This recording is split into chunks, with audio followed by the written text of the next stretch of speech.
Hey everyone, this is David Brown. Today is June 5th, 2023, and this morning I went birding at the Robert Porter Allen Natural Area near South Williamsport, Pennsylvania. Here's the sign at the entranceway, and I think it's kind of funny because it says the name of the place in relatively small font, and then real big it's got what's prohibited and rules and things like that. To access the natural area, you just park at South Williamsport Park, and at the parking lot there, I had a killdeer. Here's another look at the same killdeer, and you can see the double stripes on the upper breast. Remember that killdeer are a kind of shorebird. They're a plover, but they don't like to hang out on the beach. They like to hang out in kind of gravelly areas, such as gravel parking lots and near railroad tracks and places like that. So that's why they're here at this gravel parking lot. It was around 6:45 when I got started, and it was a beautiful morning. As you head into the natural area, immediately on your right, there's a nice goldenrod field. And then you can see Bald Eagle Mountain in the background. And there was an eastern cottontail on the path in front of me. The path goes uphill a little bit until you're level with the railroad tracks. And last time I was here, I don't remember these tree trunks being down. It's almost like someone put them there so that no one would enter the property on the other side. But I did notice something underneath them. And taking a closer look, it was a groundhog. Next, you pass an area that's normally a bit of a wetland area. A lot of times it's a large puddle. It's good to scan for ducks, but it seems like it's pretty dry right now and has been taken over by Japanese knotweed. Song sparrows were pretty numerous on my hike. Remember, the song sparrows are one of the stripy sparrows, and a lot of times they have this central dot. Here's a sparrow with more of a plain face with more of an orange coloration overall. Kind of a gray and orange. A little bit of an eye ring, kind of a pinkish orangish bill. This is a field sparrow. Here's a bird that was cruising around catching insects. We see that it's white underneath and blue on top with a really small bill. This is a tree swallow. Here's another field sparrow, and just notice that really plain looking face. And if we could see the front of the bird, we would see that it just has a very plain underside, no streaking at all like we saw on the song sparrow. And the song of the field sparrow kind of speeds up as it goes. So a lot of people say it sounds like a ping pong ball bouncing. It gets faster and faster towards the end. As you continue in farther, it opens up into this big grassland area. And there's also power lines that go through the area. So it's always good to check the wires as well as the poles to see if anything is perched there. I didn't spot much up there today except for this male red-winged blackbird. Here was one of my target birds for this morning. It's a grasshopper sparrow, which is a type of grassland sparrow that are fairly uncommon to see away from their nesting grounds. And a lot of times it's hard to find areas where they're nesting just because there's not a lot of public access at grassland type habitat. And I heard it singing, which I was really happy about. They have a really high-pitched, fast trill, this very insect-like. And I can hear it better with my right ear than I can with my left ear, just because it's really high pitch and I have a little bit of hearing damage in my left ear, probably from playing trombone for many years. And here's one more look at the grasshopper sparrow, and I won't really go through the ID marks too much because I don't know them that well.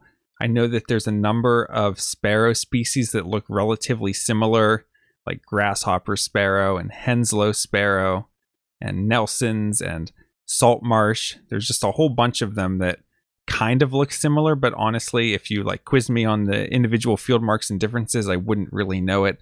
So for the most part, I was identifying this bird just based off of the habitat and location and the song. Here's another song sparrow perched up on a bluebird box, and I don't think a song sparrow would attempt to nest in a cavity, so I think it was just looking for a high place to perch. Here we have an insectivore flying around, completely brown underneath and really long wings. This is a chimney swift. Here is an eastern bluebird carrying nesting material. And it was using one of our Lycoming Audubon Society bluebird boxes, so that was good to see. Here's a female red-winged blackbird. You can see they're really stripy underneath, and sometimes when people see these, they think they're some kind of big sparrow. And it appears to be carrying food back to its nest. I think that's some kind of insect. But also this time of year, you might see birds carrying fecal sacs, which are literally the feces of the babies in the nest. They take that and they'll fly away to dispose of it so that it keeps the nest clean. Here's a male indigo bunting perched up, and I think they're one of our most striking summer birds. Here's a willow flycatcher, and remember that willow flycatchers and alder flycatchers look essentially identical, but the way you tell them apart is by voice. And yesterday at State Game Lands 252, we only had alder flycatchers that we heard singing, but this morning at Robert Porter Allen Natural Area, I only had willow flycatchers singing. And here's another look at what I believe is the same willow flycatcher. And again, if you're looking for identification tips on flycatchers, check out this new field guide to North American flycatchers put out by Sin-Tai Lee, illustrated by Andrew Birch. This is really helpful for identifying the Epidionax flycatchers and peewees. And I'll put an affiliate link down in the description if you'd like to buy your own copy. Here's another song sparrow, and again, just get a sense of that overall coloration. It's a mix of whites and browns. It doesn't have that orange that we saw on the field sparrow. It doesn't have the yellowish colors that we saw on the grasshopper sparrow. It's just whites and browns. You can see that streaking on the breast and that central dot. Here's an American goldfinch. You can see that it's yellow underneath, and we can get a sense of the black wings as well. But from this photo, maybe the main thing to point out would be that bill. That's definitely a finch bill as compared to a thinner warbler bill. Speaking of warblers, take a look at the thin bill on this yellow warbler. And notice that on yellow warblers, the yellow extends all the way down here to the undertail area.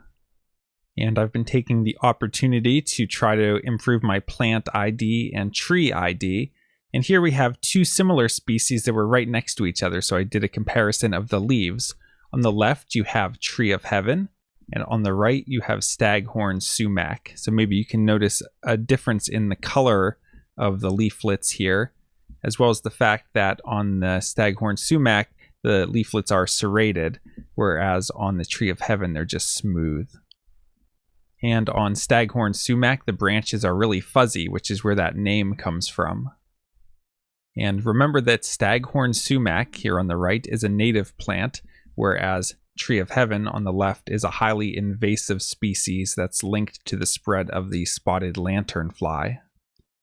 Coming out of the Robert Porter Allen Natural Area and heading back to the South Williamsport Park parking lots, you have to pass some baseball fields, and here we have a nice male eastern bluebird perched up on the fence. There was also a male house finch. Again, notice that big thick bill that finches have. And there were two eastern phoebes having a disagreement. And if you look at this bird down here on the left, it looks like it has some lines across the face, but actually those are the shadows from the wingtip feathers of this other phoebe. So kind of cool to capture it. It almost looks like it's part of the bird. You see other birds that might have stripes like that, but that's just the shadow. And here's another look at an eastern phoebe. And as far as flycatchers go, from this angle, they're kind of dark looking, really dark back and wings. Don't really have much of any wing bars, just a tiny bit. Really dark on the head and face, and even the bill is pretty dark. Overall, I birded for around 2 hours and had 42 species. And if you're not familiar with where exactly this is, it's here at the Red Pin. So south of it, going along Bald Eagle Mountain, you have Route 15 as it goes through South Williamsport. This area here is South Williamsport. On the north side of the west branch of the Susquehanna River, you have Williamsport and then Loyalsock.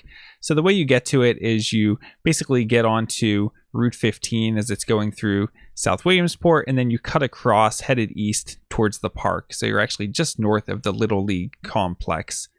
And just follow the road in, and if you come all the way down to these last parking lots, this is the area that I parked right up here.